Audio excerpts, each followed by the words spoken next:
Ice Age Continental Drift is the fourth Ice Age film, and it's not too bad.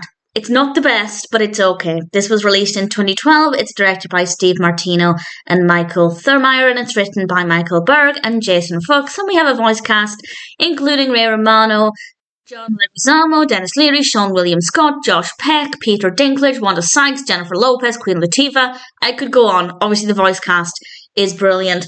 The animation's great. The narrative is where it's maybe not as good as the previous films.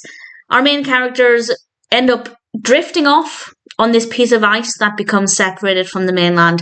And, well, it's about the adventure they go on as a result of that, and the dangers they face and the characters they meet. And we have some pirates and some danger. And yeah, I can see there was a real effort made to make it an action-packed, exciting, thrilling adventure. But personally, I didn't think it was that interesting. But there are two ways of looking at it. Is it good compared with the other Ice Age films? No, not really. But is it good on its own? And I guess it's fine. There's nothing wrong with it. It works well, it flows well. As I said, an effort was made to make it quite action-packed. And had I only seen this one, first of all, I would have been able to follow it, but I wouldn't have had the emotional connection with the characters. But I think if you were to watch this one first, you could still have a pretty good idea of what's going on. And with that in mind, I'd say it's an okay story. It works well. There's nothing wrong with it. It flows well. The pacing's very good.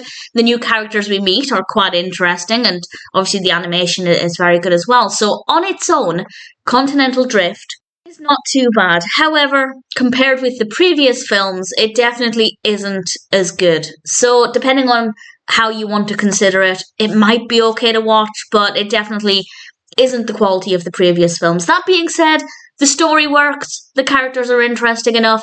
I don't think it was as funny as the previous films, but it's not funny. It's not completely boring or anything. There are moments of humour, and the narrative is okay, but for me, maybe not as interesting as some of the others. I guess I can sum all of that up by saying Ice Age Continental Drift is not bad. For a fourth film, it's not terrible. On its own, it's pretty decent, but compared with the previous films, it definitely isn't as good. But the animation is good, the voice acting is good, the characters are interesting, and it's nice to continue the journey with the characters, but definitely not in a way that's as exciting or as fun as the previous films. That being said, I'm looking forward to watching the fifth film. I'll go in with an open mind. I'm keen to see what it's about. And for now, I can say that while Continental Drift isn't my favourite Ice Age film, I guess it's not too bad. And if you've enjoyed the previous films, then sure, I'd say it's probably one that's worth checking out.